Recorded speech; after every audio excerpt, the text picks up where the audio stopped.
Blazing the steel. Bring the heat. Mix it non-stop with the hottest DJ. I'm your host, Joshua Diaz. Non-stop.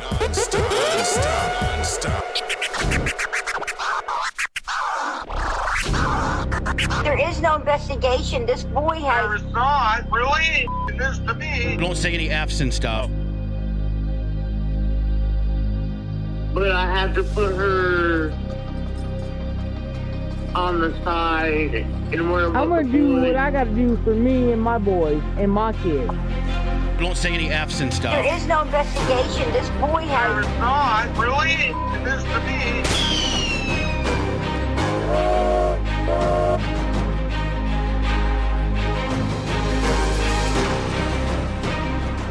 Rise, idiot. I've done my best. It's hard, that's real tough.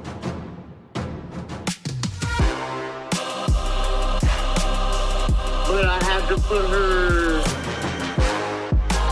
on the side and where about the boys.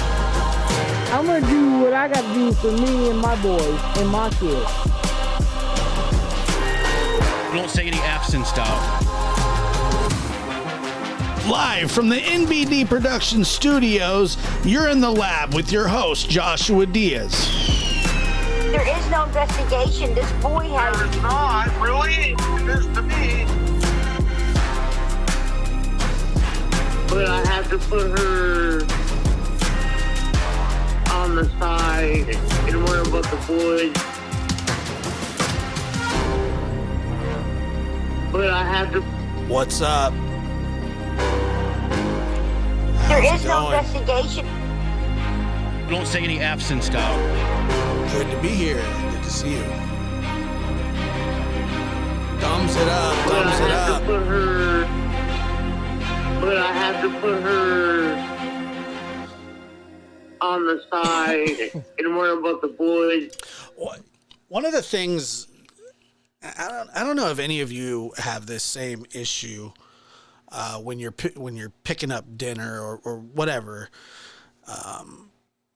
One of the biggest, it sucks that this happens because I don't know if any of you tip when you get a to-go order or something like that. I don't know if any of you do that. I hadn't for the longest time, and then figured that I think that you're supposed to. I think you're supposed to tip, right? So this has been happening lately, like over and over and over and over. And tonight it kind of came to a head. Basically, it was just like, I was like, oh my God, So, there's this sandwich shop that we go to, and yeah, I don't know if you're supposed to. I don't know if you're supposed to tip or not, but I do it anyway. But there's this sandwich shop, and most places like that have a tip counter or a tip jar on the counter, and then if you go pick up a sandwich or order a sandwich from somewhere, then you get, you're like, do you leave a tip? What do you do? So anyway, I've been leaving a tip and for some time. Now here's the problem. What happens when you tip and they don't see it? It's like you might as well not have tipped. You know what I mean? And that happens to me all the time. And I think that it might have been affecting the quality of my sandwiches. And I don't know if this is true or if this is paranoia or this is just, me thinking this out loud. But I like I absolutely am like looking at this tip jar, and I always tip, like every single time. I see, right? Well, like if you're paying with cash or whatever, but, and don't get me started on the write-in thing, okay? Yeah, you tip cash. That's what we do, right? So I'd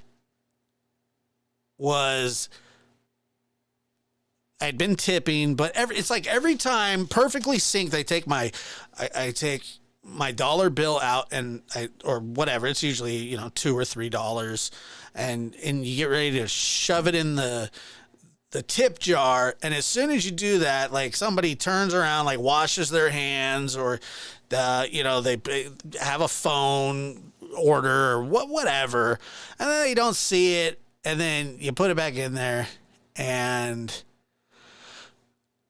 you turn around, or they turn around, and you're like, oh,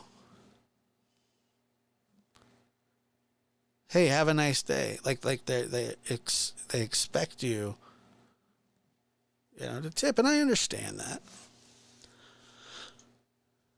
But so now I've solved the whole situation. I just leave it on the counter, even if there's a tip jar. I act like I don't even see the tip jar. I spread it out all over the counter. Here you go. There you go. And they're like, oh, what's this? And I go, it's your tip. I go, oh, our tip jar's here. Oh, sorry, I didn't see it. That way, you know what I mean? I need my sandwich done properly. Like if I need that from them. If I'm a regular, I need them to know that that's what's happening. But yeah, so that's what I do. I go, hey, here you go.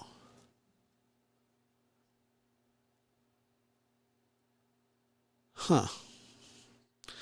So anyway, oh crap, I'm dropping stuff. Let's get into why everybody is here. And by the way, thank you for the yeah, I want it too. Maybe.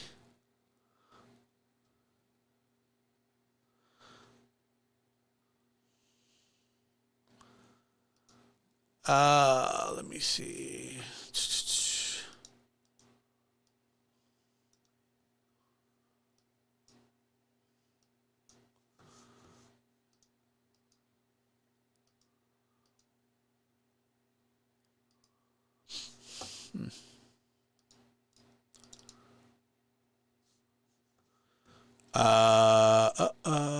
Yeah, I do. That's what I do now. I just leave it on the counter. Like, here you go. And then, no, that's you. That's for you. That's from me.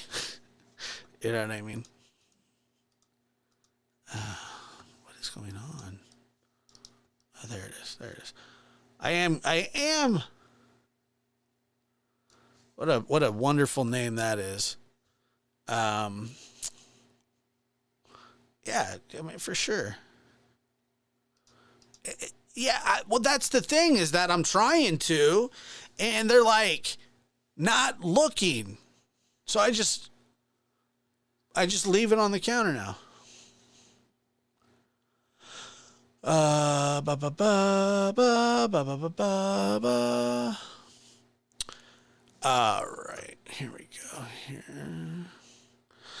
I know there's like a lot of. We're gonna go over the probable cause affidavit here in a second.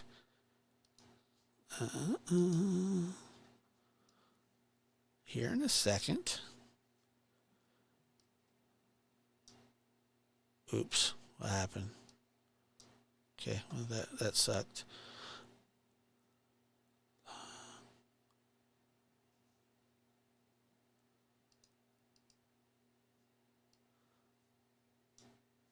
Oops. All right. Well, I'll just leave the number up there if, I don't know. I'm sure everybody's. All right. We're underway, guys. We're underway. All right, so what we're going to talk about tonight is the arrest affidavit of... Yeah, drop a coin there. Look, I'll do it. Tip before the sandwich is made. How am I going to... Yeah, here's some money. I haven't paid for it yet. Here's some... That's awesome. Let's get spackling, JD. Well, okay, so yeah, let's just let's talk about it. Boom, there's that arrest affidavit right there. Let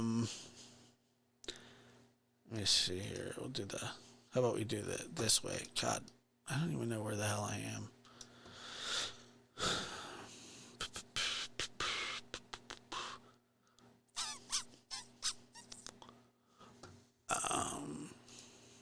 All right, we're going to speculate. Yeah, no doubt. We're going to speculate. Speculation. And by the way, if you haven't, go check out the new trailer for the upcoming 110 Ben Hill podcast. I don't know if anybody's seen it yet, but I put it up there. Thank you. I appreciate that. I think so too. Good peeps, you know, good peeps. All right, let me get rid of this. Hello. All right, so let's see here. 4 pages. All right, so let's just let's dive into it. So this is what we've all been waiting for. I read through it a little bit, and I'll give you my thoughts on it. So the inbred guy earlier said that it wouldn't hold up in court, and you know, everybody's gonna have an opinion about this. Just, I mean, one way or the other. Everybody's an expert on this. I don't look. I'm just going to tell you what I think, and you can take it with like 6 grains of salt. Let's see. So the probable cause affidavit, and we'll just read through it here. What'd you say, dude? Hi, everyone. I read this, and I'm confused and thought there would be more, I guess. Oh, about the affidavit. Okay. So basically what an arrest affidavit, look, they don't put their entire case in here. They don't put all their evidence. They don't, I mean, what they're trying to do is get a judge to sign off with probable cause to have an arrest. So they have to meet a certain burden of I wouldn't say proof, but they have to meet a certain burden to allow a judge to write off that affidavit to me or to them, and then they can go pick up the perp or whatever. However, I don't know why I said me. I've never had a warrant out, I don't think. So probable cause affidavit says, I, the undersigned affiant, submit the following information pursuant as sworn as a sworn affidavit setting forth the facts and circumstances known to law enforcement without an arrest warrant or to establish probable cause for issue of an arrest warrant. The facts and circumstances, none of this means anything. That the hearsay statements or witnesses contained herein are considered reliable and credible due to the witness's personal knowledge and or blah, blah, blah by the totality of the circumstances. Circumstances meaning circumstantial evidence as well. Hang with me, folks, because I'm going to break it down for you. I am absolutely not qualified to do this, but I'm going to do it anyway. Okay, so that on February 14th, 2017, victim 1 and victim 2 were found deceased in the woods approximately 0.2 miles northeast of the Monon High Bridge in Carroll County. Their bodies were located on the north side of Deer Creek. At the time, the Monon Bridge Trail was approximately 1 mile gravel trail terminating at the Monon High Bridge. The Monon High Bridge is an abandoned railroad trestle approximately a quarter mile long, spanning the Deer Creek and Deer Creek Valley on the south end of the trail. This thing's long already. Approximately 0.7 miles northwest of the trail from the northeast edge of the Monon High Bridge. That's the Freedom Bridge, which is a pedestrian bridge spanning State Road 25. Hold on. Okay. Make sure to hit the like button. Thanks.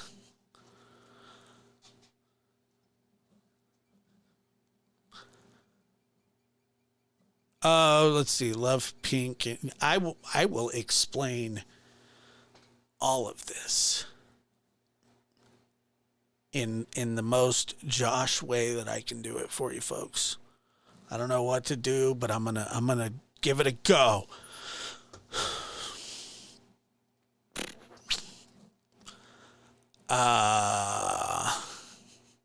Just let me get to there. Let me get chat. Chill out.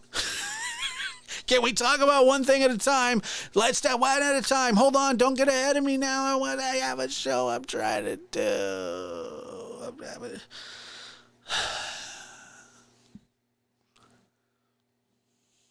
trying to do a show. Come on now, please. I'm out of here. You stall too much. Well, don't let the door hit you on the way out. Right in the ass. See you, Burlington. Let's see. I'm going to explain it. Every night it's some J off in the chat. You stall too much. Shut up. It's my show. I'll do whatever I want.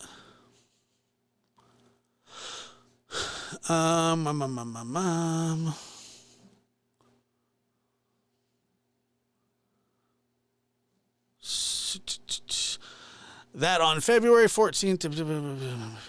Okay, so we did all that. Let's see. The majority of the trail is a wooded area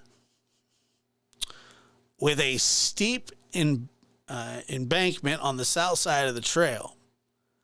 The entirety of the trail and the location of the girls' bodies where and are located in Carroll County, Indiana. Through interviews, reviews, electronic records, yeah, wow, I love how people, hey, we didn't even know you were here. I don't even know who the hell that is, nor do I care. It's just like, wow, I'm out of here. Okay, well, I hope you enjoyed your free show. Sorry. Through interviews, reviews, electronic records, and review of video at the Hoosier Harvest Store, investors believe victim 1 and victim 2 were dropped off across from... So whoever made the copy made it sideways. You know what I mean? The Muir Farms is located... Okay. The interviews, review of electronic records and review of video of the Hoosier Harvest Store. Investigators believe victim 1 and victim 2 were dropped off across from the Mears farm at 1:49 p.m. on February 13, 2017 by and then, redacted.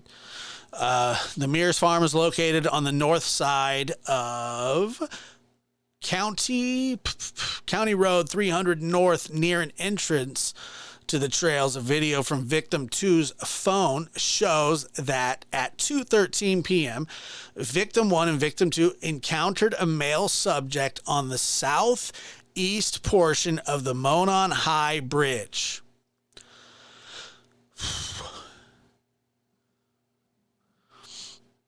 Let's see here. I'm out of here. Who were you? I'm out of here. To where? To go hang out with your other friends? So, north entrance to the tracks. A video from victim 2's phone shows that at 2:13 p.m., victim 1 and victim 2 encounter a male subject on the south end portion of the Monon High Bridge. The male ordered the two girls, quote unquote, down the hill. Next time I will beg for him to stay. Please don't go. I can't survive without you being here. Being a nice guy. Taking off my glasses. Okay, well, all right. Easily distracted these days. The Mears farm is located on the south side Country Road, north near an entrance to the trails. A video from victim 2's phone shows that at 2:13 p.m., victim 1 and victim 2 encountered a male subject on the southeast portion of the road. The male ordered the girls, quote, guys down the hill. No witnesses saw them after this time. No outgoing communications were found on victim 2's phones after this time. Their bodies were discovered on February 14th, 2017. The video recovered from victim 2's phone shows victim 1 walking south. Shows victim 1 walking southeast on the Monon High Bridge while a male subject wearing a dark jacket. And this is extremely important, the dark jacket. Okay, so boom, boom. All right. It's a good one. Lock it up.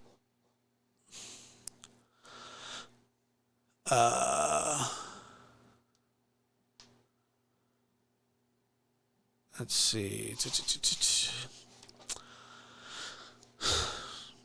So then, let's see.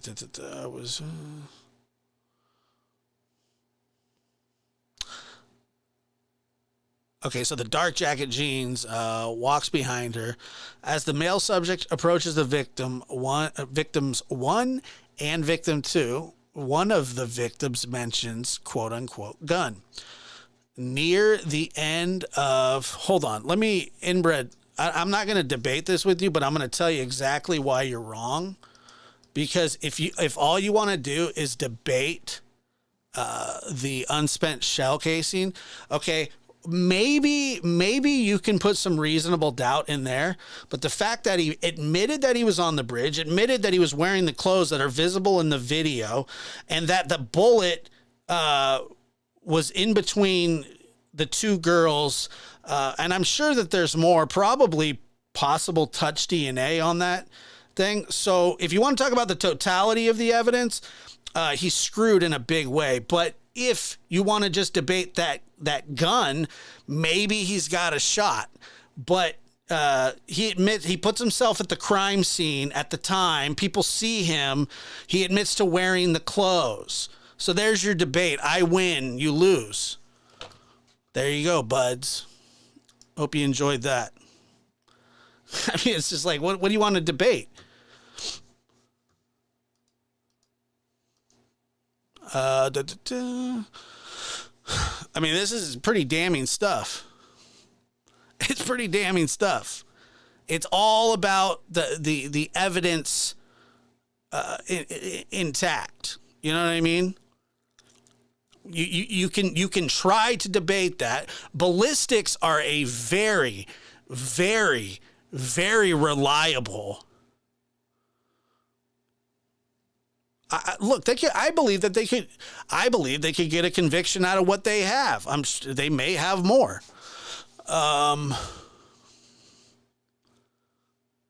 Yes, Lilacs, all guns basically. No, they will not tear it apart, dude. Oh yeah, I'm sure. Did you see those? Did you see those two lawyers? You know what I mean? They won't tear that apart. Why do you think it took 5 years?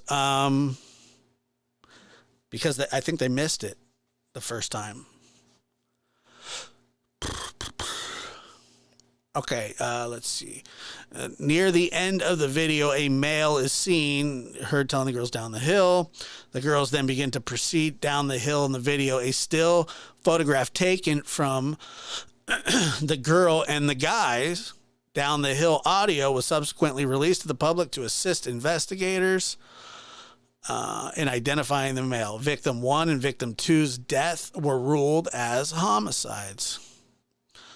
Clothes were found in Deer Creek belonging to Victim 1 and 2.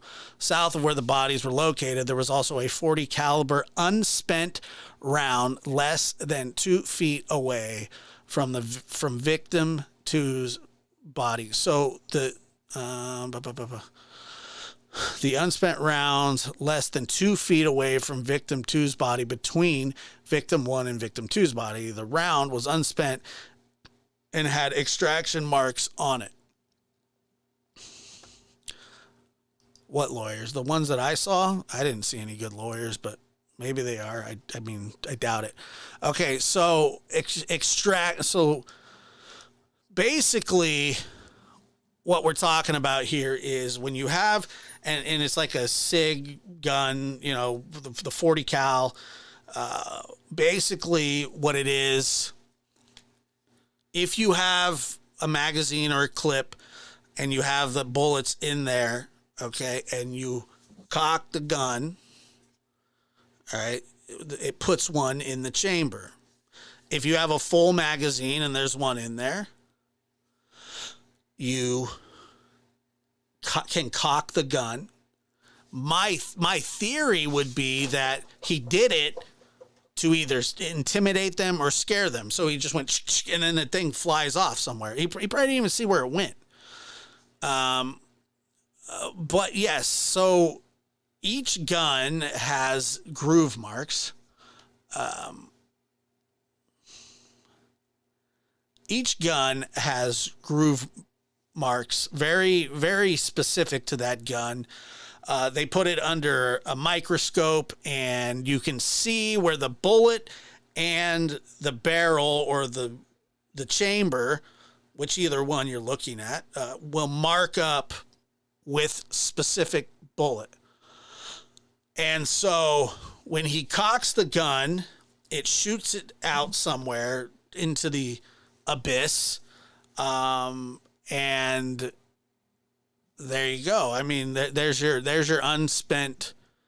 There's not much to it. I mean, he seemed like he cocked the gun. There was a bullet in the chamber, and he shot it out to scare him. He knew what he was doing. He's had guns for a long time.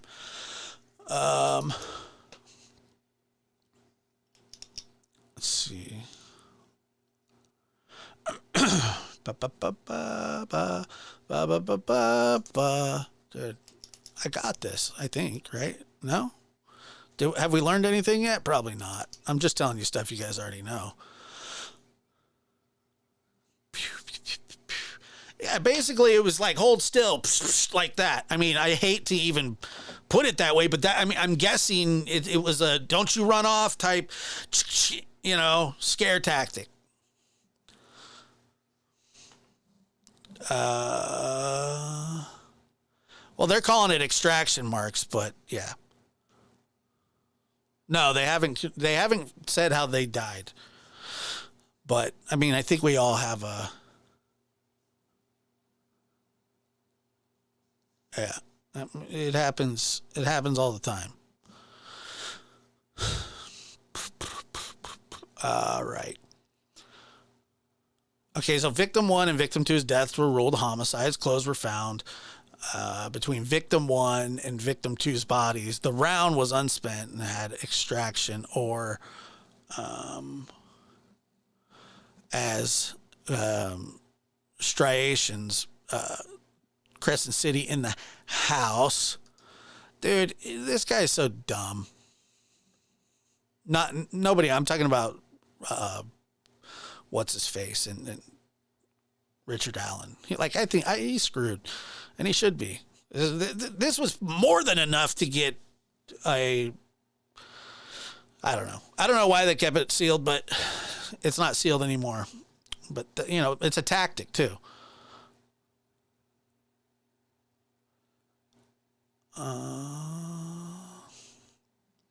Yeah, everybody says, well, how can one guy control two girls? Well, it'll be a gun is what happens.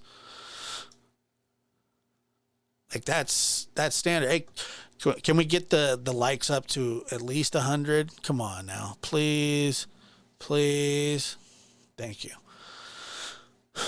It lets more people know. I think I think it lets more people know. I think, but I don't know that. But I think. Interviews were conducted with 3 juveniles, blank and blank. They advised they were on the Monon High Bridge Trail on February 13, 2017. They advised that they were walking on the trail towards Freedom Bridge to go home when they encountered a male walking from Freedom Bridge towards the Monon High Bridge. Blank described himself, or described the male as kind of creepy. I like that. I'm in on that. I very creepy. She said, well, they said kind of creepy. I said very. And advised he was wearing like blue jeans, like really light blue jacket, and his hair was gray, maybe a little brown, and he did not really show his face. She advised that the jacket was duck canvas type jacket. Okay. Blank advised she said hi to the male, but he just glared at them. Unreal. That's crazy.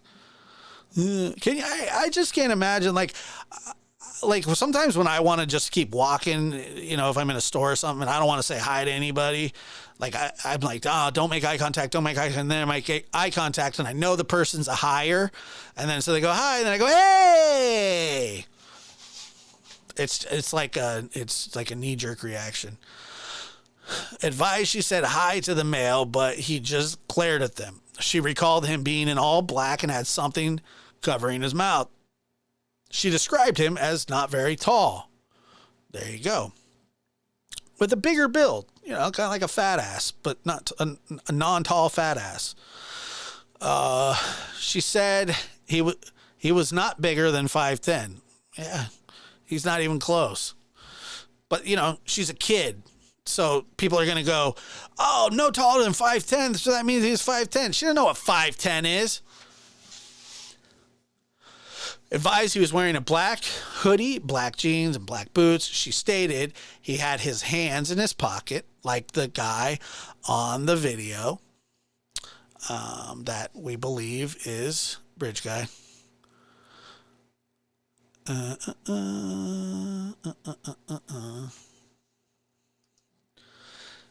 It is how it would work in this case. It is not a bullet shot through a barrel. Do you think that this, you're hung up on the bullet? And by the way, it's good. Trust me, the bullet's good. You're hung up on the bullet, but the bullet's going to be good. It's going to be strong evidence, okay, whether you like it or not. It may not be like, well, what about the gun? But why was he on the bridge? Why did those kids see him on the bridge wearing that jacket that his wife says that he owns? And it's circumstantial evidence. Everybody wants somebody to kill somebody and then take a selfie right behind them with their blood type, their DNA little marks, their social security number. All you have to, it's a QR code. I mean, come on, dude. Like, let's be real. Let's be real.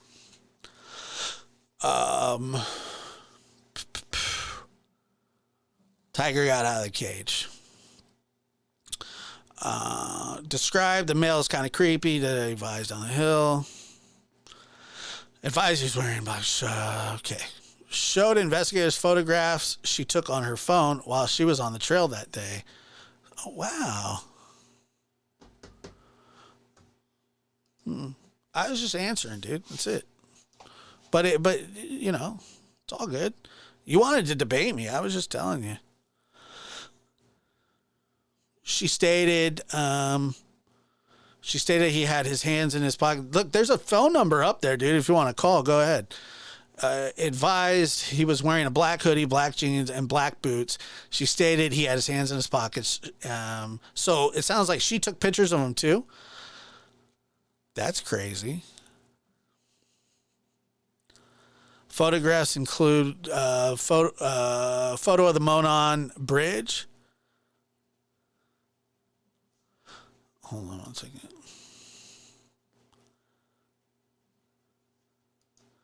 You are nuts. You don't know how court works.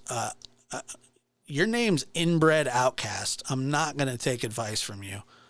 No offense. And I do know how court works. Actually, pretty well. She advised let's see here, described the man she encountered on the trail as wearing a blue or black windbreaker jacket. She advised that the jacket had a collar and he had his hood up from the clothing on underneath his jacket. She advised he was wearing baggy jeans and was taller than her, but not very tall at all, basically. Taller than her. She like 13?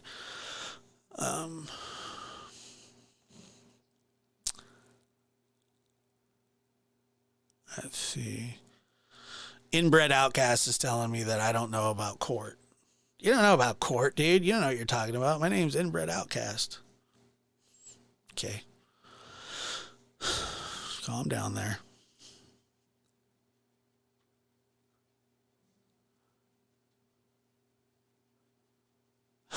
I mean, you want people to take you seriously, like you should probably be like, CEO of corporation, or I'm not an inbred outcast. That would probably be a better handle. I think that that might be better. I don't know. I'm just saying, dude. Just asking. All right, Teresa, sorry. She advised he walked. Reserve male. Where are we at here? Okay, so she advised he was wearing baggy jeans and was taller than her. She advised that her head came up to approximately his shoulders, so she's really short. She said hi to the man, and that he said nothing back. She stated he was walking with a purpose, like he knew where he was going. She stated he had his hands in his pockets and kept his head down. She advised she did not get a good look at his face, but believed him to be a white male. The girls advised after encountering the male that they continued their walk across Freedom Bridge and an old railroad bridge over Old State Road 45. Investigator spoke with Blank, who advised she was on the trails February 13, 2017. Video from the captured vehicle traveling eastbound at 1:46 p.m. towards the entrance across from Mears Farm. Blank advised she saw 4 juvenile females walking on the bridge over an Old State Road 25. She was driving underneath on her way to park. Blank advised there were no other cars parked across from the Mears Farm. When she parked, she advised that she walked to the Monon High Bridge and observed a male matching the one from Victims to video. She described the male she saw as a white male wearing blue jeans and a blue jacket. She advised he was standing on the first platform on the Monon High Bridge, approximately 50 feet from her. And she advised she turned around at the bridge and continued her walk. She advised approximately, let's see here. She advised approximately halfway between the bridge and the parking areas across from Mears Farm. She passed two girls walking towards the Monon High Bridge. Let's see.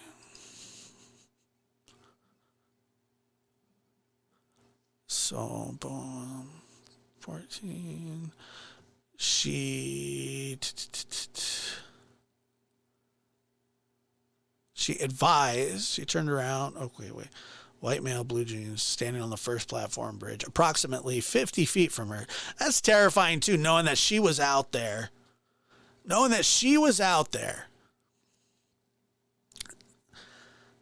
So there's other kids out there, or it seems like they're juveniles. I mean, he had them in mind. What happened?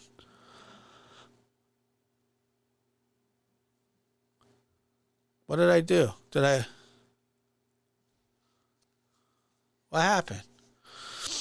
Okay, vehicles traveling eastbound at 1:46 p.m. towards the entrance across from the Mears Farm advised she saw 4 juvenile females walking on the bridge. Across from Mears, where she advised, observed a male matching. One of the two's victims, victim 1 and 2. A video from the Hoosier Harvestone shows at 1:49 p.m. a white car matching vehicles traveling away from the entrance across from the Mears Farm. Blank advised she finished her walk and... Sorry, this monitor sucks. Advised she finished her walk and saw no other adults than the male on the bridge. Her vehicle is seen on Hoosier Harvestone video at 2:14 p.m. leaving westbound from the trails. Blank advised when she was leaving, she noted a vehicle was parked in an odd manner at the old Child Protective Services building. She said it was not odd for vehicles to be parked there, but she noticed it was odd because of the manner it was parked, backed in near the bridge. Investigators received a tip from Blank in which he stated he was on his way back to Delphi State Road 25 around 2:10 p.m. on February 13, 2017. He observed a purple PT Cruiser or a small SUV type vehicle parked on the south side of the old CPS building. He stated it appeared as though it was backed in, as in to conceal the license plate of the vehicle. Blank both drew diagrams of where they saw the vehicle, and their diagrams generally matched as to the area of the vehicle was parked and manner in which it was parked. Blank advised he remembered seeing a smaller, dark-colored car parked at the old CPS building. My mouth's getting dry, big time, and I don't have any water. Unbelievable. How did I get into this situation?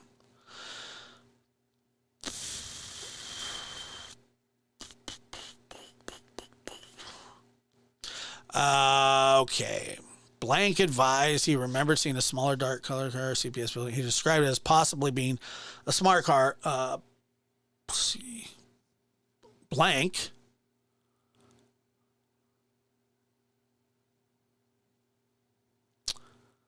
vehicle is seen leaving at 2:28 p.m.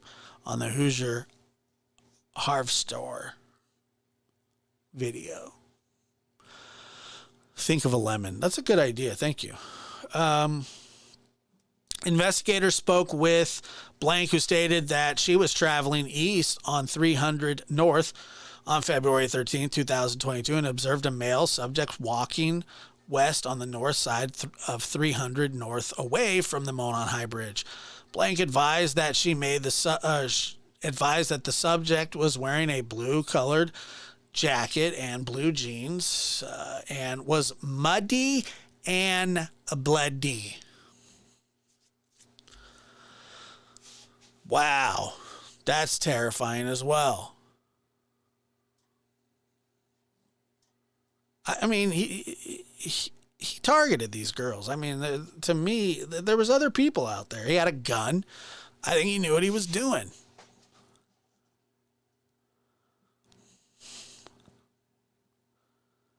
Let's see, she further stated it appeared he had gotten into a fight. Investigators were able to determine from watching the video from the Hoosier Harvestone that traveling on CR 300 North at approximately 3:57 p.m.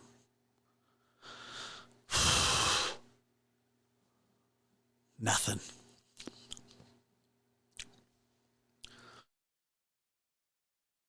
Okay, I think I'm better.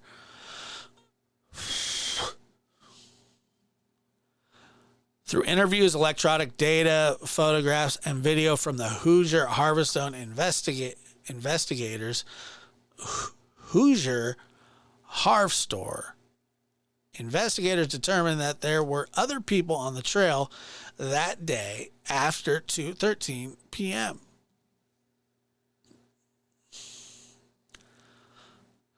Dying here. Hold on. Give me a sec. So I was kind of hoping that the inbred guy. Oh, sorry. I didn't see that. Sorry. I was kind of hoping the inbred guy would call in, but he doesn't want any smoke.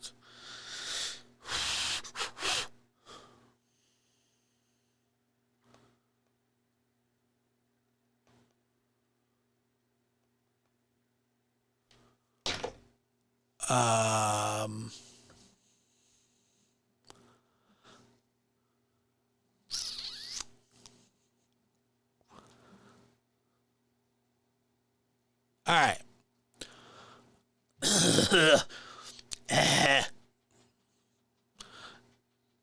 Inbred dipped out. He had a date with his cousin.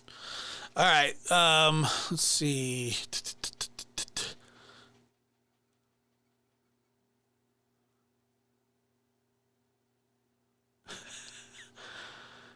Through interviews, electronic data. Hold on. Like my, hold on. Oh, hold on.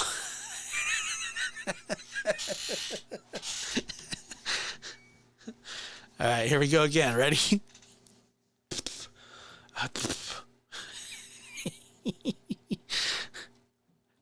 And 1, 2, 3, and I don't even remember where I'm at. Oh, okay. Through interviews, electronic. Well,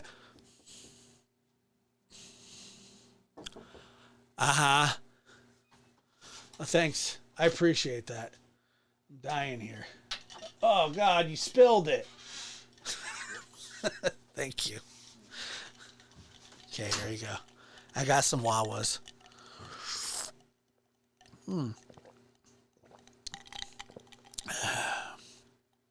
Sorry. I got Wawas. I got Wawas.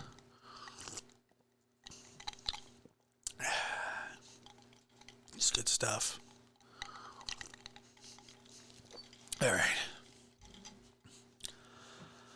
Okay.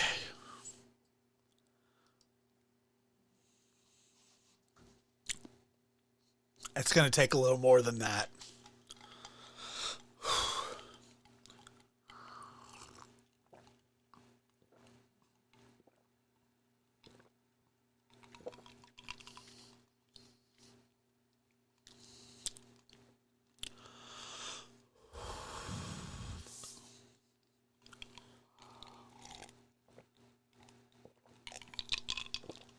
yeah. We're cooking now.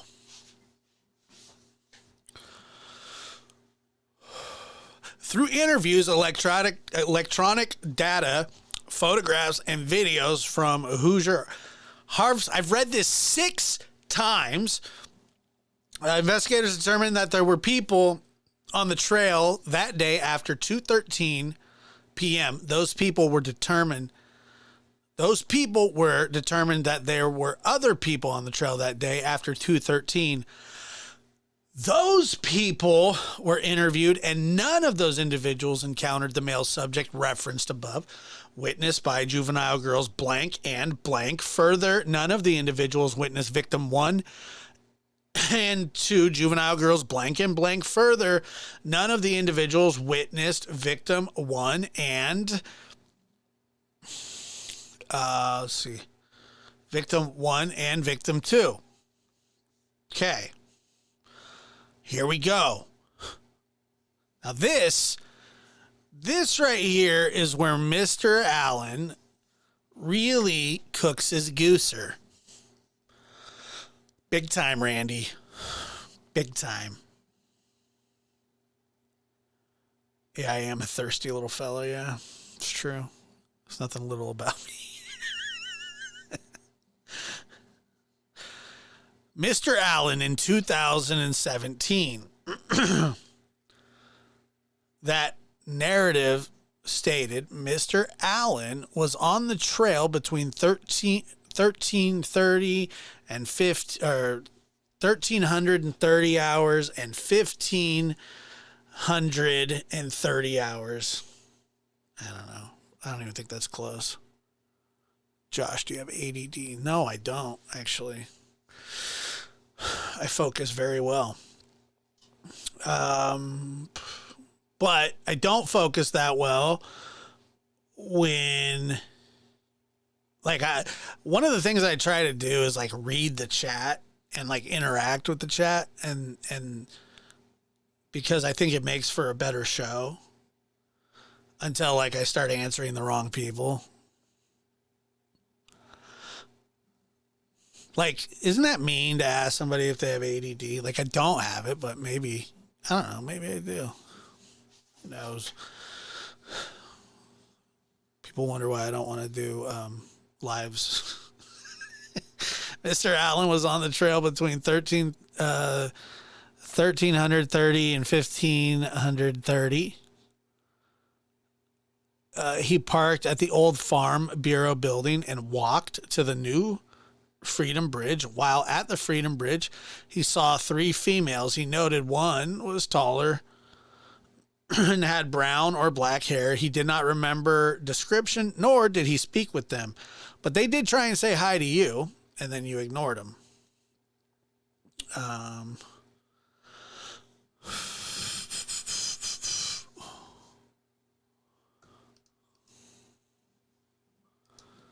No, I didn't. I don't think I'm going to either.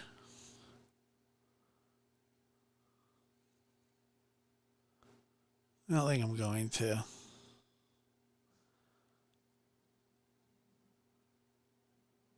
It's hard. It's difficult to talk to. Josh, do you have ADD? I don't know. Do you? Maybe. Mr. Allen was on the trail between, and I'm not saying this again, he parked at the old Farm Bureau building and walked to the new Freedom Bridge. While at the Freedom Bridge, he saw 3 females. He noted one was taller and had brown or black hair. He did not remember description, nor did he speak with them. He walked from the Freedom Bridge to the High Bridge. He did not see anybody, although he stated he was watching a stock ticker on his phone. As he walked. He stated there were vehicles parked at the High Bridge trailhead, however, did not pay attention to them. He did not take any photos or videos. His cell phone did not list an IMEI, but did have the following. I don't even know what that is. Maybe that's just the pings from the tower. potential follow-up information. Who were the three girls walking in that area of Freedom Bridge? Investigators believe Mr. Allen was referring to the former Child Protective Services building as, let's see. Okay, so, oh man. Okay, I'm gonna move on.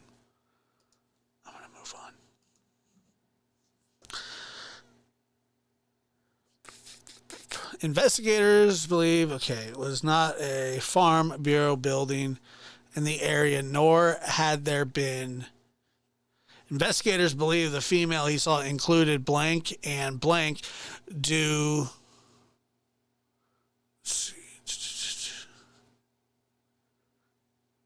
to the times they were leaving the trail. The time he reported getting to the trail and descriptions the three females gave. Investigators discovered Richard Allen owned two vehicles in 2017, a 2006 black Ford Focus and a 2006 gray Ford 500. Investigators observed a vehicle that resembles Allen's 2016 Ford Focus on the hood.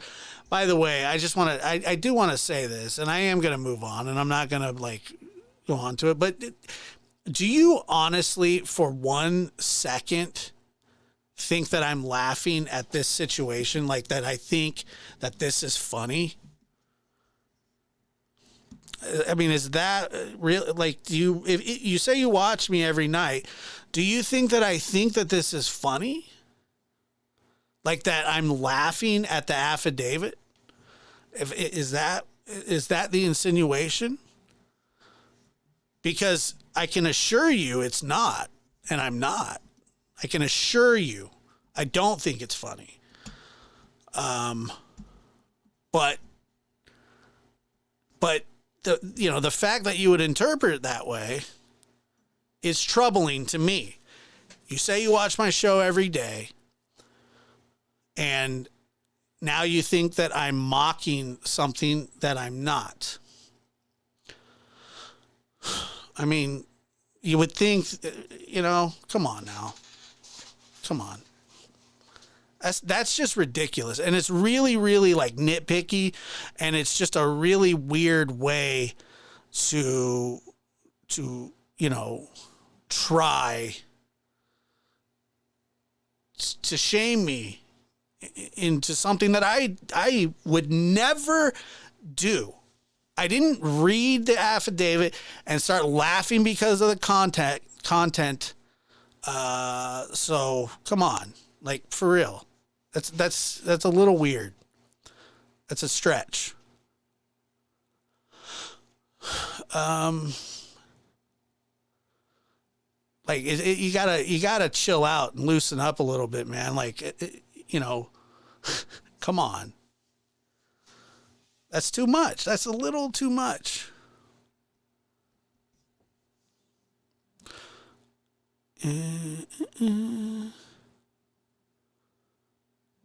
It's weird, I don't know. Investigators discovered Richard Allen owned two vehicles in 2017. 2016 black Ford Focus and a 2006 gray Ford 500. I don't know what a Ford 500 is. I don't know what that is either. Ford 500. F-250 Ford 500. I don't know. I'm not sure. Investigators observed a vehicle that resembles Allen's 2016 Ford Focus on the Hoosier Harvestone video at 1:27 p.m. traveling westbound on CR 300 north in front of the Double H, which coincided with the statement that he arrived around 1:30 p.m. at the trails. Investigators note witnesses describe the vehicle parked at the former Child Protective Services building as a PT Cruiser, small SUV, or smart car. Investigators believe those descriptions are similar in nature to a 2016 Ford Focus.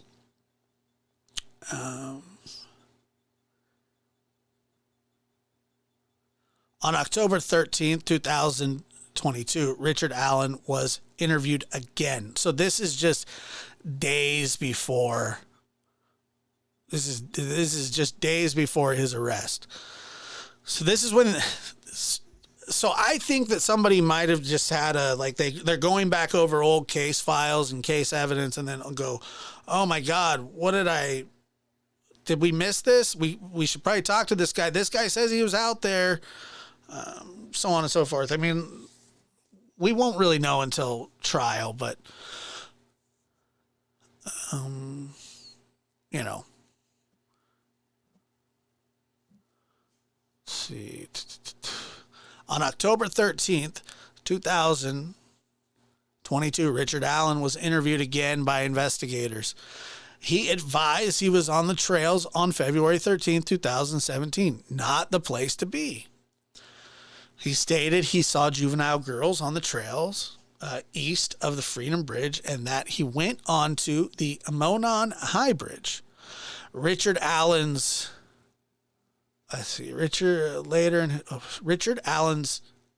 further stated he went out onto the Monon High Bridge to watch the fish. Right. The fish. The fish.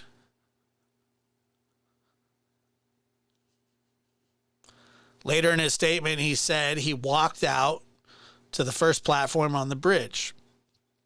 He stated he then walked back, sat on the bench on the trail, and then left. He stated he parked his car on the side of an old building. He told investigators that he was wearing blue jeans and blue or black Carhartt jacket with a hood. Wow. So he puts himself at the scene. He puts himself at the scene of the crime, matching a description of the guy on the video that pulls a gun on the girls. His bullet from his gun just happens to match, the gun that he has. I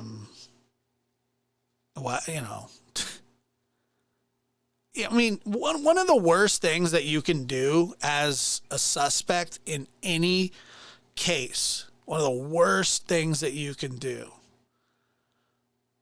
is put yourself at the scene of the crime. It's not good.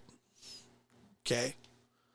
But he did, and they were very, very happy. Love Pink gifted 5 memberships. Thank you so much, Love Pink. That's very sweet of you.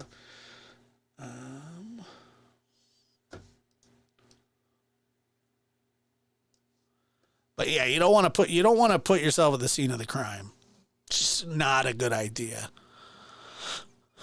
Well, and there were also other people out there, Kayla. There were other people out on the. He wasn't the only one, but you'd think you'd want to look into that a little more. Maybe they didn't have anything,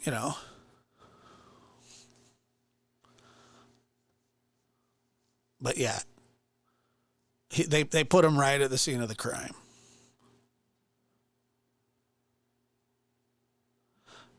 Cindy, you're right, Josh. I'm sorry. This is just a version and redacted. Poor little girls. He has a motive. Why? I mean, it's gonna be. I'm sure it's sexual in nature. Unfortunately, that's the motive.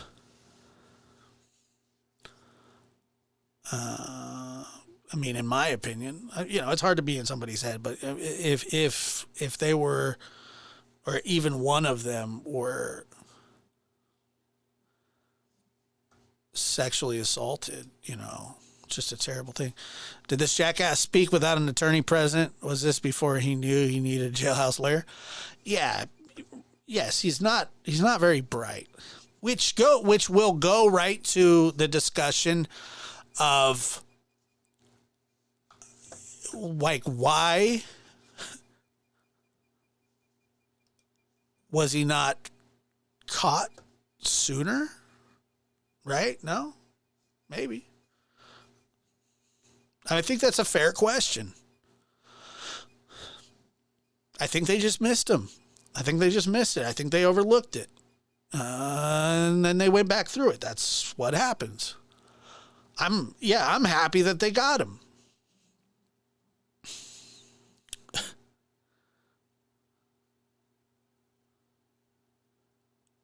Yeah, they definitely missed this. And I think that they'll probably, I don't even think they need to admit it. I mean, it's obvious that, he was in the file. There's a short, fat guy. But the thing is, I don't think that he admitted to what he was like, what he was not wearing, but, I don't think he said like what he was wearing at the time. I don't think he said that.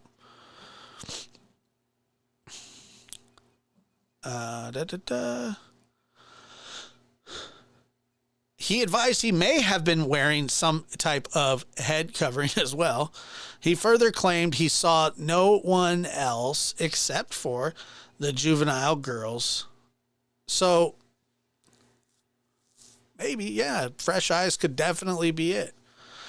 The guy's putting himself at the crime scene. He says he saw the victims. He was there around the time that it happened.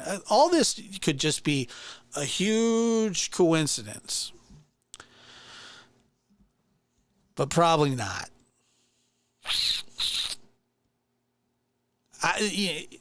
This seems strong to me.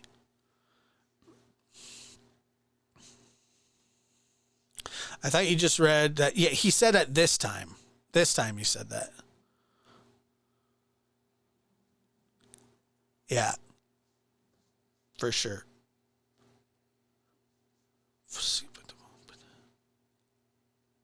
She confirmed that Richard Allen... Okay, so that's about his wife. Later in his statement, he said he walked out to the first platform on the bridge.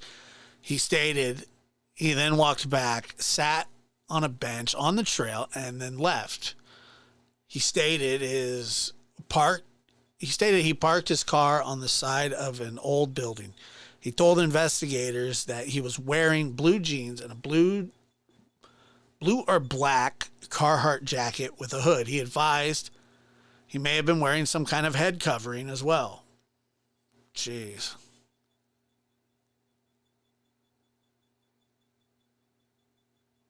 He further claimed that he saw no one except for the juvenile girls he saw east of the Freedom Bridge.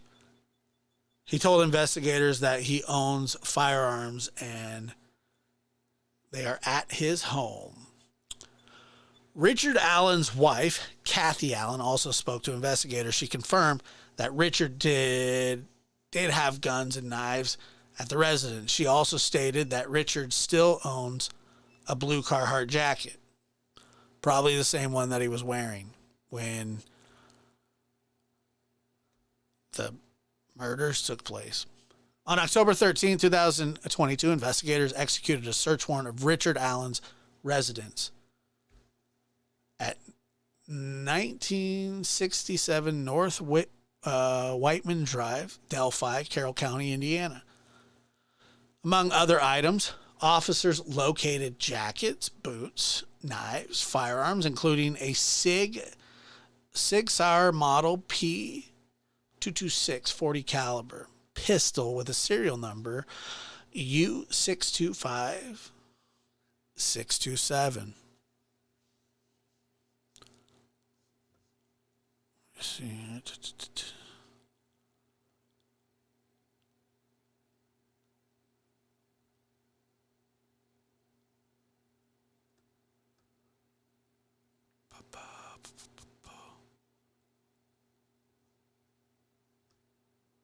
Yeah, I don't know.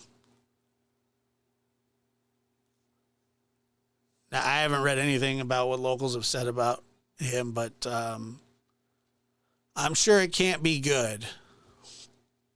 On October 13th, 2022, investigators executed a search warrant of Richard Allen's residence. Okay, we did that. Between October 14th, 2022 and October 19th, 2022, the Indiana State... Wait a minute. Holy crap. I thought there was only 4 pages. There's 7. Jeez. Let's see. Okay. Between October 14th, 2022, the Indiana laboratory performed a physical examination and classification of the firearm function test and barrel and overall length measurements, test firing, ammunitions, component, characterizations, a microscopic comparison, and Nibbin. I don't know what that is. The laboratory determined that the unspent round located within 2 feet of the victim two's body had been cycled through Richard M. Allen's SIG. Wow. That's interesting. And no, I'm not sick.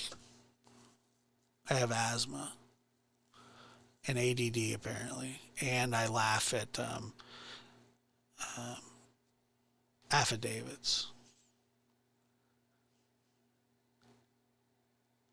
What part do you want me to dumb down for you? I don't know what you mean. Okay, so the laboratory remarked an identification opinion is reached when the evidence exhibits an agreement of class characteristics and a sufficient agreement of individual marks. Sufficient agreement is related to significant duplication of random, striated impression marks as evidence by the correspondence of a pattern or combinations of patterns of surface contours. So it's like, you know,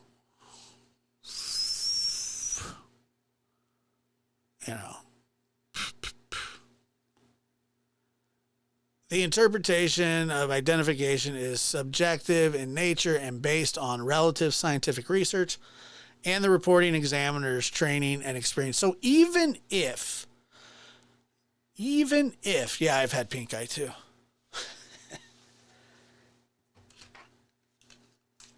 Here, let me, I'm going to help you out. I'm going to do this just for you, okay?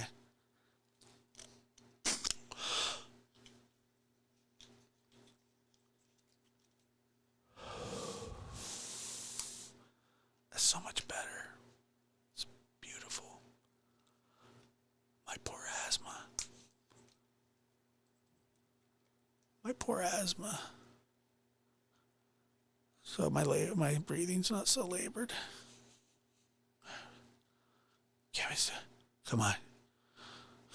Beep.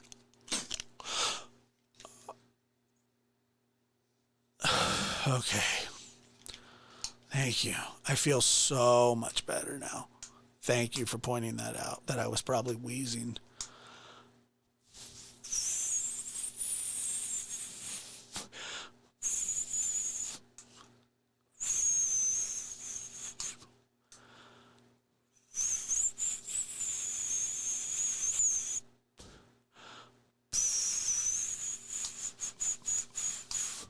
Yeah, they are awesome. Okay, so let's see.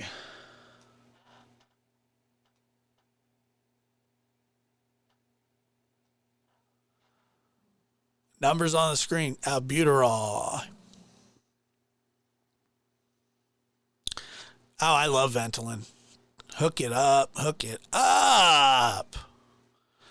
Is the asthma caused by your uncontrollable ADD? Yeah, actually it is. Inhalers get you jittery like ADD. Got a booger whistling. It's finally easy. I'm kind of used to it now, honestly. I think it used to bother me a lot more, but not so much. Not so much anymore. THC is good for asthma. I don't know what you're talking about. Okay, so basically what they're saying is that this is a scientific process. It is reliable. It's ballistics. Guy puts himself at the scene of the crime. His gun spent a bullet, or an unspent bullet found on the ground, but it ran through the chamber. No, the bullet was not shot through the gun. It was not shot through the gun.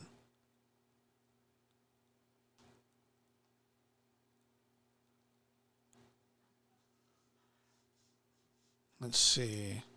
I can't do inhalers because they make my heart rate go through the roof. That's part of the fun. I'm just kidding. But yeah, it does that to me too. Like right now, I'm zooming.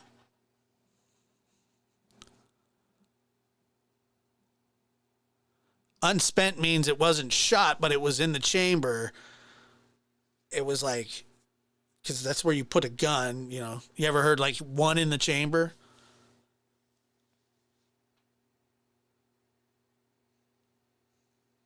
It never did say how he killed him. No, it's not a misfire. I think it was an intimidation tactic. I don't know, dude. Who the heck is talking about your asthma? Everybody now? Me? See, that felt good. Yeah, Kayla, it leaves marks. There's marks on the inside of each gun. So when you start firing it, there's certain grooves in the gun. It's very minute and small, but it's microscopic, but you can tell. Pamela, can I help you? What kind of cat is that?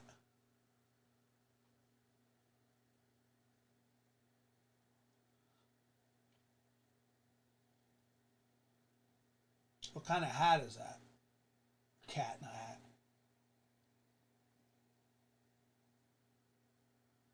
That's a really fluffy cat. It's kind of cute. I'm not much of a cat person, but I'm trying to get a good look at the cat. Let's see here. Oh yeah, he's a cutie. Look at that. Look at that cat. It's a nice looking kitty cat. Looks like it could be mean though. Gotta be careful.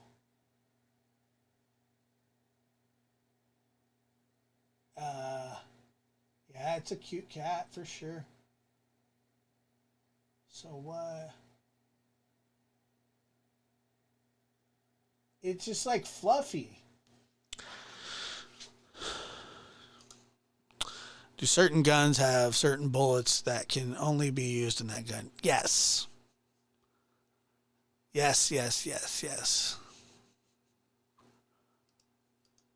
I know nothing about cars or guns. If I had to describe a vehicle, it'd be like, well, it wasn't a Mack truck and it wasn't a bus. Oh, maybe a van or sedan. Yeah.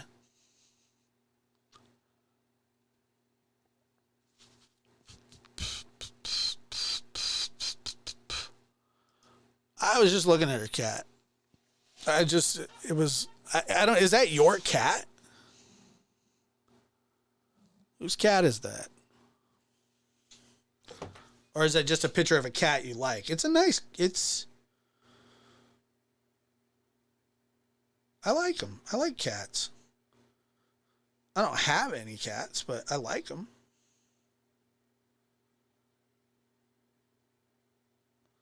I like them a lot.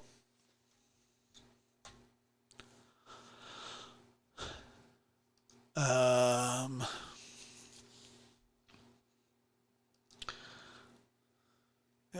going to let Brian take over. All right, so Investigators ran the firearm and found that the firearm was purchased by Richard Allen in 2001.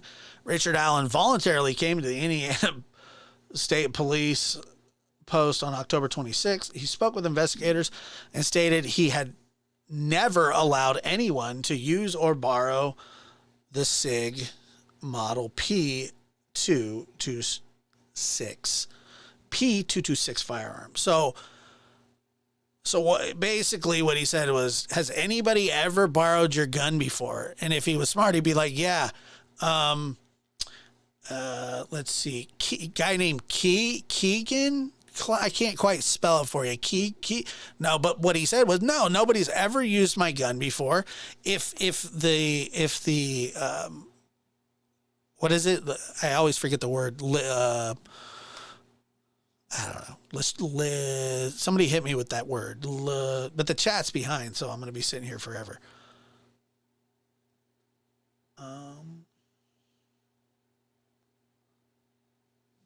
Okay. I will, Pamela. Thank you. But he's not smart. No, he's an idiot. And he basically wrapped up this case. Can you imagine having to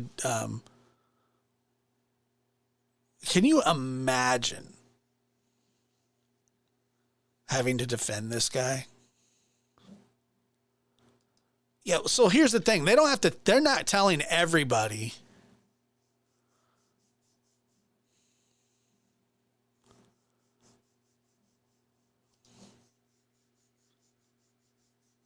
They're not going to tell everything that they know. You know what I mean?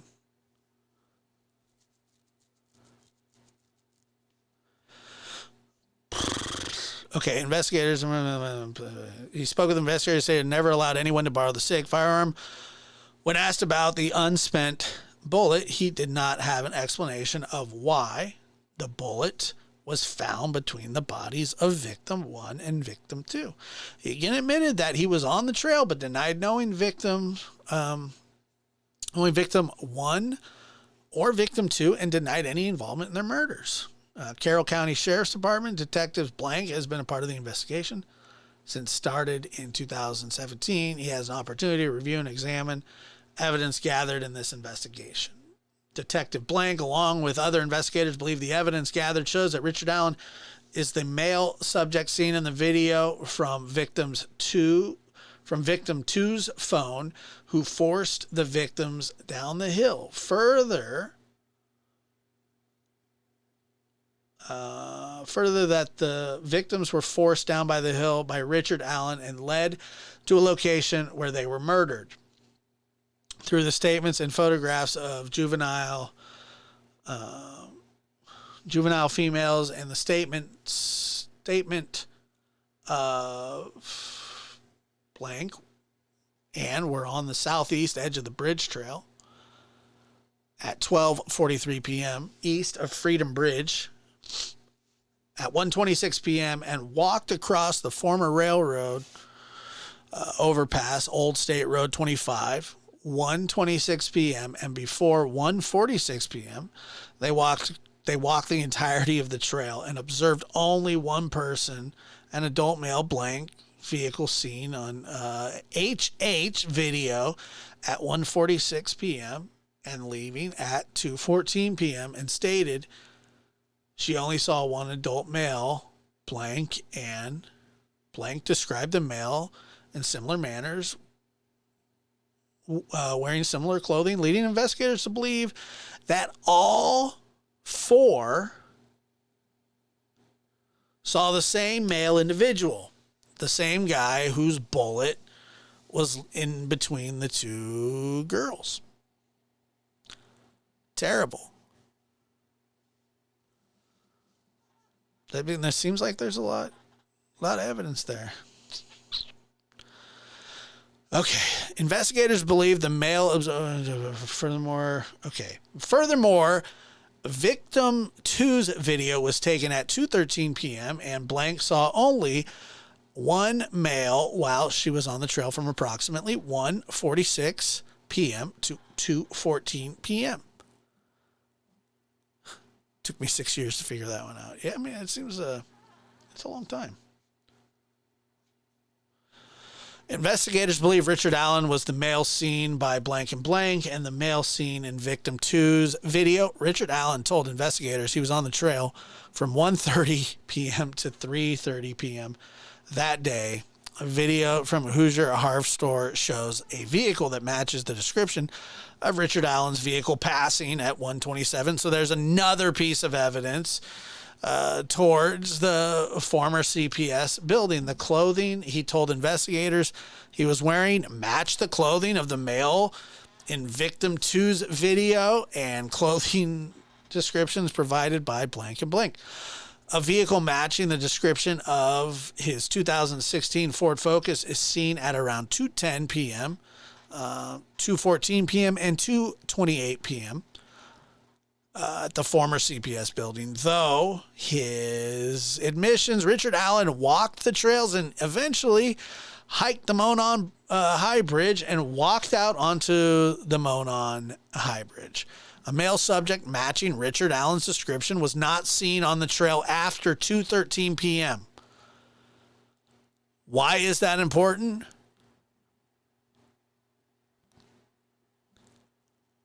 Nobody saw him after that, but he says he was there till 3:30. Nobody else saw him there. Nor did they see the kids, Abby and Libby.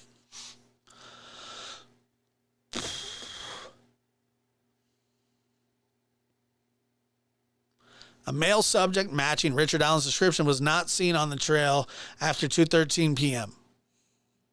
Investigators identified other individuals on the trail, or CR 300 North. Let's see. Hold on. Oops.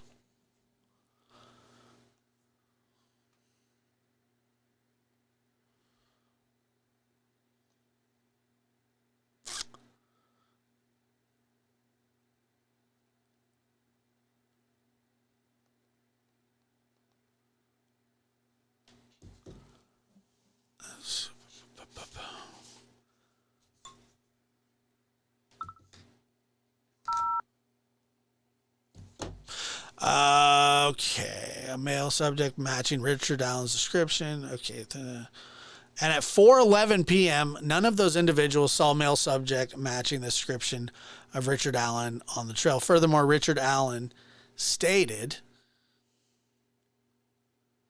that he only saw 3 girls on the trail, who investigators believe Richard. What? That? Okay, they just take his name out of there. Investigators believe Richard Allen was not seen on the trail after 2:13 p.m. because he was in the woods with victim 1 and victim 2, an unspent .40 caliber round between the bodies of the victims. Between bodies of victim 1 and victim 2 were forensically determined to have been cycled through Richard Allen's Sig Sauer Model P226. Sig Sauer Model P226 was found at Richard Allen's residence. He admitted to owning it.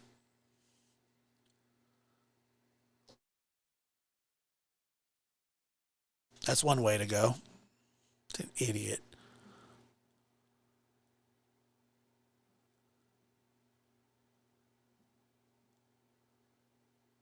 Yeah, it was in the statement.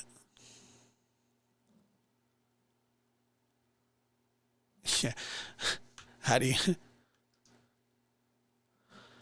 you know what he was wearing? Because he told us. How'd you know he was there? He told us, and a bunch of people saw him. Investigators believe Richard Allen was... okay, we did that. Okay, so he admitted to owning it. Investigators were able to determine that he had owned it since 2001. Richard Allen stated he had not been on the property where the unspent round was found, that he did not know the property owner, which is Mr. Logan, that people still think is involved, but I don't. Don't flip out on me. It's just my opinion. Julie. I'm sure she probably had some idea Why would you want to believe it, though?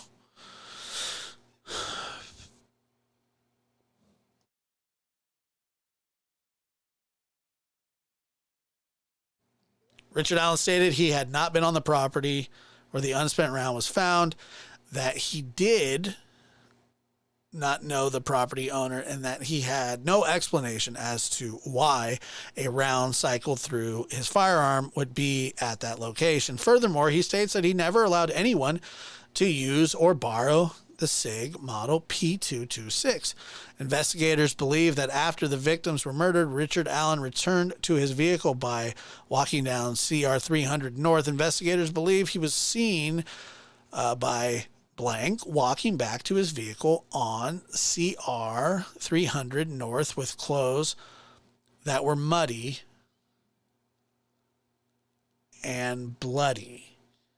Blank, along with investigators, believe that the statement made by the witness, because the statements corroborate the timeline of the death of the two victims, as well as coincide with the admissions made by Richard Allen. Further, the accounts relayed by in nature and timestamps and photographs taken said they were on the trail and saw the male individual. Like, what more? What more do you want? I don't know what more could. I mean, that's a lot. Even to me, in that probable cause affidavit, and that's just to me, it seems like a lot.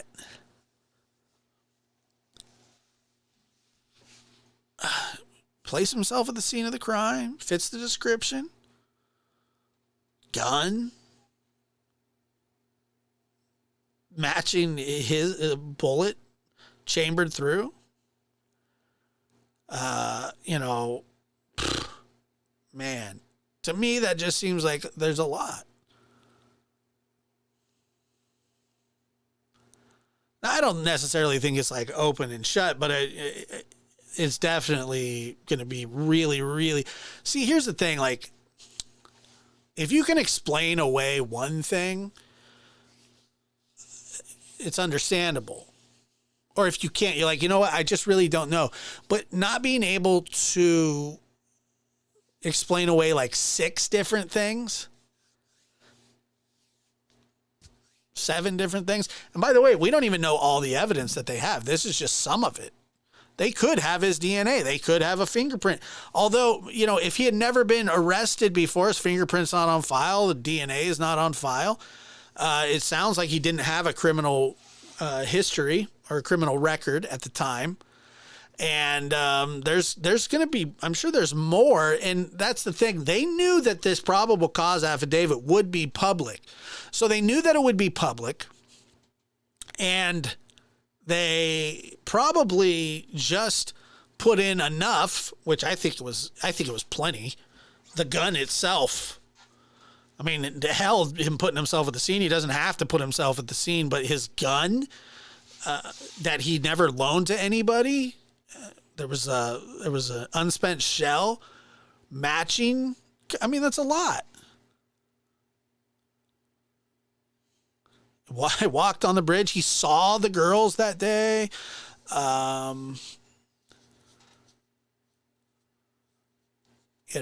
So there's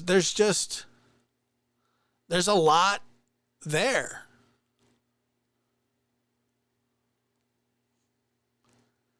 And I think that they're going to nail him.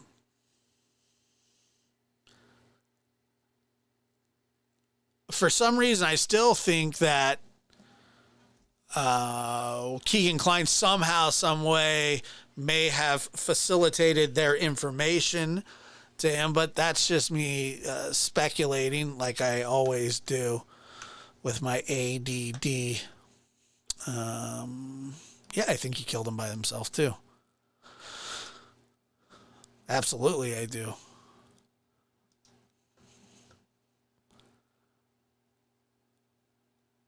It was a little bit more than probable cause. let's see, Josh. They have pet hair from his now dead cat, which was exhumed to get a match. Really?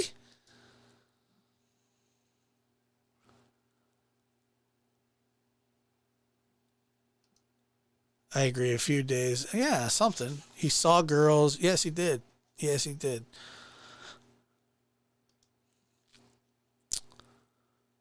Yeah, look, I think that I think even in this, just this probable cause affidavit, and, you know, we'll get Tom on here to talk about this. I mean, I could not know what I'm talking about, but I'm telling you, I've watched a lot of trials. I've researched a lot of crimes. I know what kind of evidence is good, and ballistics is good. Placing yourself at the scene of the crime is good. Other people seeing, like he told them, he literally told them that the second time they interviewed him, they're like, "You were wearing what?" "Oh yeah, I was wearing a dark jacket with a hoodie and maybe a face covering." "Oh really? You did?" "Yeah." "Okay, well, that's odd." "Yes, it is." "And what about the bullet?" "I couldn't tell you about the bullet." "Why can't you tell me about the bullet?" "I don't know how it got there." "Well, did you loan your gun to anybody in 2017? Has anybody ever, shot it?" "Nope." "You sure?" "Yep." "Okay, let's arrest him." The jab says, "I've seen people convicted on less circumstantial evidence." Yes, I agree with that. You don't need DNA. You don't have to have it. Is it nice to have? Big time. The more everything, the more the better. Yeah, it just shoots. It just goes pew when you go pa pa, and then it goes. Poof, it shoots. I don't know.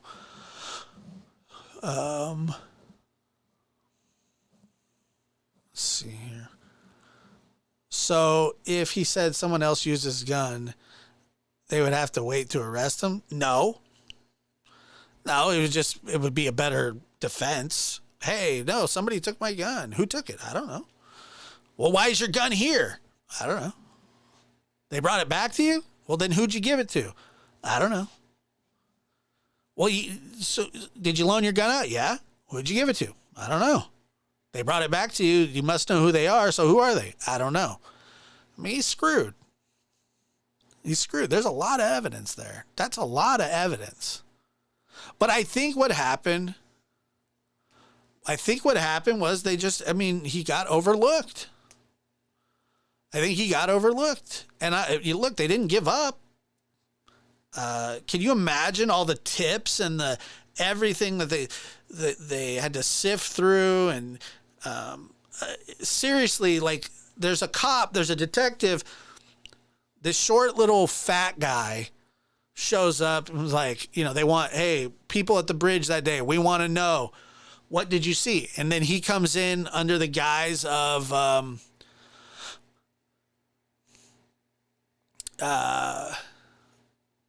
"Hey, I was there, but..." So they're like, "Okay, take his statement, ask him what he saw, and then put him in the file." And then maybe what they're doing is they're just going through, and they go, "Hey, you remember this Richard Allen guy?" "Yeah."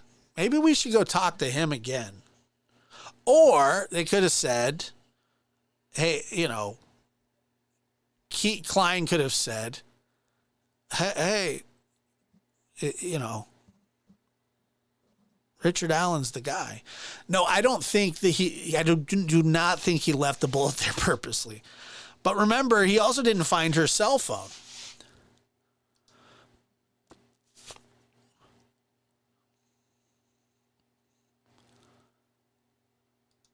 Yeah, I don't know. I don't know how he didn't find her cell phone either.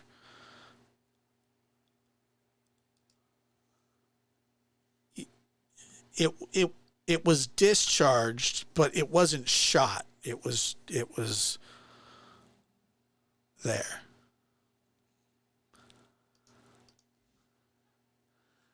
Yeah, but Eve, I wonder how many people they did interview that were out there. Like I said, I don't know. I agree with you.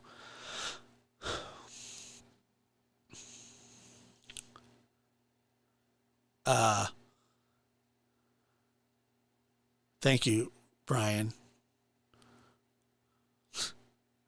Brian, I said this earlier, I think 4 times, but Brian says it exactly the same way that I do.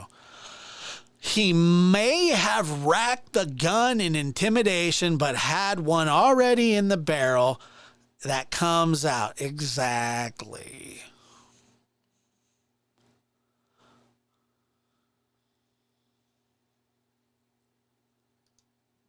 I don't usually, I try not to, I don't want to play her live, but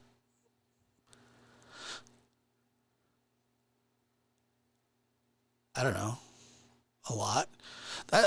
Everybody was wrong, though. That's the thing. I look at these people who've dedicated 5 years to this, and they don't know anything. They didn't know anything.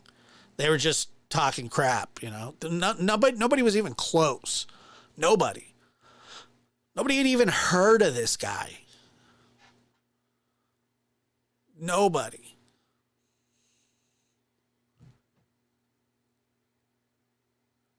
I mean, this had one of the biggest followings in true crime, and nobody had an idea. All sleuths unite.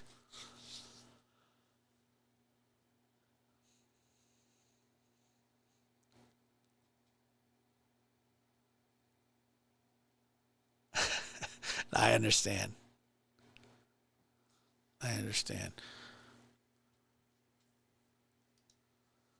Yeah,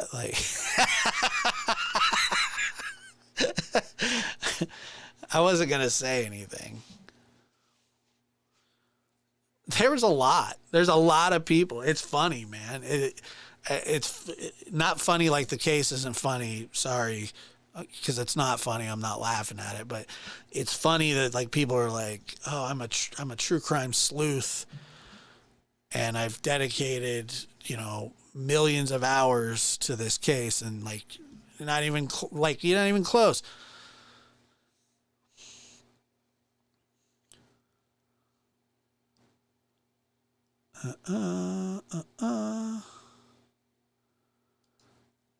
Yeah, I haven't been paying attention to him though. So I'm looking up. I've had 3 people drop out. Yeah, if you call in, I'll answer. How old would Witness be now? I don't know. I'm not sure.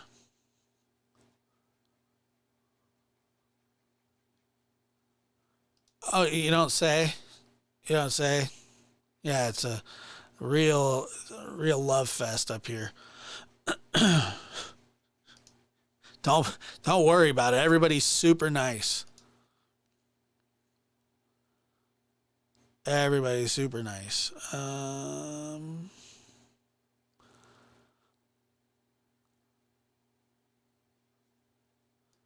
Right. Cycled through it's an intimidation tactic. That's all it was. That's all it is. And he went there with the gun in his pocket, knowing that he was going to do that to somebody. And he did. To 2 girls.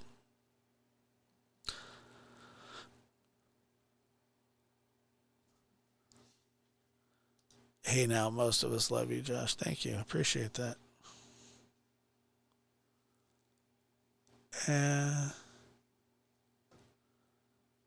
Yeah, I do too. I think he's...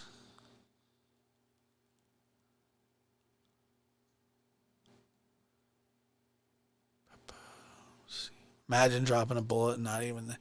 This is yeah, he's not smart. He's not a smart guy, and which is beneficial to...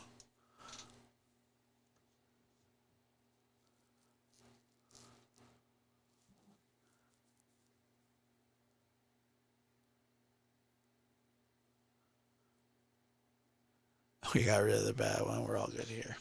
Yeah. Well, make sure to go check out the Summer Wells trailer podcast.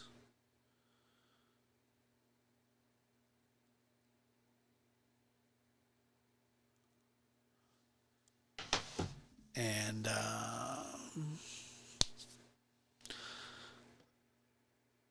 good enough.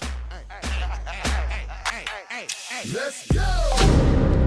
There is no investigation. This boy has. It's not really. It is to me. Don't say any F's and stuff. But I had to put her on the side and worry about I'm gonna do what I gotta do for me and my boys and my kids. Don't say any F's and stuff. There is no investigation. This boy has. It's not really. You guys have a good night.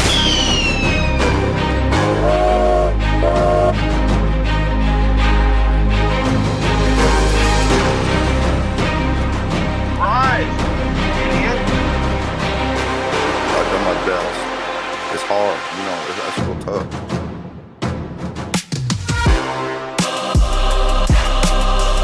But I had to put her on the side and worry about the boys. I'm gonna do what I gotta do for me and my boys and my kids. Don't say any F's and stuff. Live from the NBD Production Studios, you're in the lab with your host, Joshua Diaz. There is no investigation. This boy has. It's not really. It is to me. But I had to put her on the side and worry about the boys. But I had to. There is no investigation. Don't say any F's and stuff.